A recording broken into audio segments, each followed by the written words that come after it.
لحاظ سے، کوئی ایک لحاظ سے بہتر، یعنی کوئی 2 لحاظ سے بہتر، کوئی 3 لحاظ سے بہتر، کوئی جملہ بہتر، تو آج اسی حدیث کی روشنی میں ڈاکٹر عرفان صاحب مصطفیٰ کریم کے اس فرمان کی تفسیر اور روشنی میں بھی ہیں کہ جو ہے لوگوں کی کتنی بہتری کر رہے، مائیں کتنی دعائیں دے رہی، باپ کتنی دعائیں دے رہے، بچے کتنی دعائیں دے رہے، اور ان بچوں کو جو ہے نفع بخش بنا دیا۔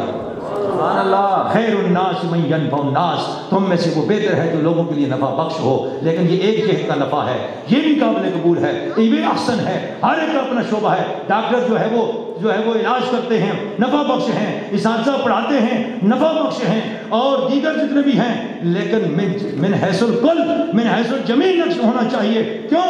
آخر سب کچھ ہو جائے، ڈاکٹر بھی لاجواب ہو جاتے ہیں۔ روح کا علاج دنیا میں کسی ڈاکٹر کے پاس بھی نہیں ہے کسی کے پاس؟ جب بالکل ختم ہو جاتا ہے، لاجواب ہو جاتا ہے، اس وقت ڈاکٹر کہتے ہیں جاؤ جی اب کوئی اللہ توبہ کراؤ، دم درود صدقہ خیرات کرو، ہمارے بس کا روگ نہیں ہے۔ پھر اس وقت کیا ہے؟ پھر اسی طرف جانا پڑتا ہے کہ اللہ کی طرف توجہ کریں۔ اگر یہ ایبلٹی پہلے سے آ جائے، موت کو تو کوئی نہیں روک سکتا، وہ تو اٹل حقیقت ہے، لیکن اگر یہ چیز نصیب ہو جائے تو پھر وہ کامل خیر الناس من ینفع الناس بن جاتا ہے۔ سبحان اللہ، کامل بن جاتا ہے۔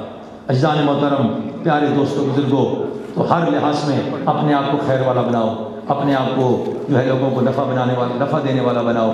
یقیناً یہ ادارہ کنگسٹن انسٹیٹیوٹ جو ہے وہ فار دا ڈسیبل اسپیشل جو ہے وہ ایجوکیشن، تو یہ جو ہے یقیناً ایک بہت اعلیٰ اور مفید ادارہ ہے۔ اللہ تبارک و تعالیٰ اس کو دل دگنی رات چگنی ترقی عطا فرمائے، اور جتنے اس کے معاونین ہیں اور جتنے اداروں والے بیٹھے ہیں، اسکول والے، کالج والے، پرنسپل صاحبان، اللہ آپ کے اداروں کو بھی اس طرح عروج و ترقیاں عطا فرمائے، آپ کو شعبہ زندگی میں برکتیں عطا فرمائے، اور جو ہماری جو روحانی ڈسیبلٹیاں ہیں خدا وہ بھی دور فرمائے۔ اس کا بھی فزیوتھراپسٹ ہے، یعنی جو ہماری روحانی ڈسیبلٹی ہوتی ہے، میں اس کا فزیوتھراپسٹ ہوں، میں نے اس کی فزیوتھراپی کی ہے۔ میں انشاءاللہ فزیوتھراپی کروں گا، پھر سوال ہی پیدا نہیں ہوتا۔ جب وہ کانوں کی فزیوتھراپی ہو جائے گی، اذان کا وقت ہوگا، قلم رک جائے گا، وہ سٹیتھوسکوپ ہاتھ سے اتر جائے گی، سارا کچھ۔ آؤ بھائی اب اس کی طرف چلتے ہیں جو ہمارے ہاتھوں میں شفا پیدا کرتا ہے، جو ہمارے جو ہے وہ قلم لکھے ہوئے دوائی میں شفا پیدا کرتا ہے، جو ہمارے معاملات میں جو ہے وہ اپنی رحمت و برکت پیدا کرتا ہے، ہم اس کی طرف چلتے ہیں۔ یہ ہے ایبلٹی، تو اس ایبلٹی کو حاصل کریں، اور یہ مرشد کامل جو ہے وہ عطا کرتا ہے۔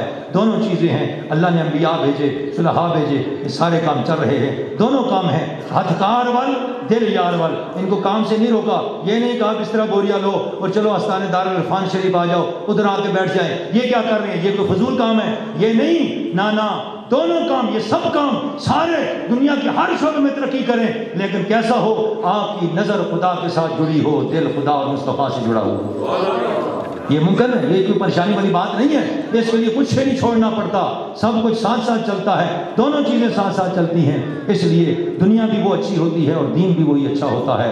عزیزان محترم، اللہ تعالیٰ بہت ساری اور باتیں تھیں، اللہ جل شانہ والوں کے فضل و کرم سے پھر باتیں اور جو ہے وہ ان باتوں سے دی۔ میں بچوں کو جو ہے وہ داد و تحسین پیش کرتا ہوں، سب بچوں کو جنہوں نے یہ جو ہے وہ کیے، جو ہے وہ اظہار کیے اور اپنے مظاہرے کیے اور انہوں نے کیا، اللہ تعالیٰ ان کو اسی طرح شعبۂ زندگی میں اور برکتیں عطا فرمائے، اور ان کے ماں باپ کو ان کی خوشیاں نصیب فرمائے، اور ان کو اسی طرح ماں باپ کو ان کا خیال رکھ کر آگے عملی زندگی میں ان کو اپنا سہارا بنانے کی توفیق عطا فرمائے، اور آپ آزاد جتنے تشریف لائے اللہ ان کو برکت رحمتیں عطا فرمائے، ڈاکٹر عرفان صاحب کے اس ادارے کو دن دگنی رات چگنی ترقی عطا فرمائے، آمین ثم آمین، وصلی اللہ علی النبی الأمی وعلی آلہ واصحابہ وبارک وسلم وصلی علیہ۔ اب ہم چاہتے ہیں کہ ہمارے جو حضرت ہے وہ اپنے بابرکت ہاتھوں سے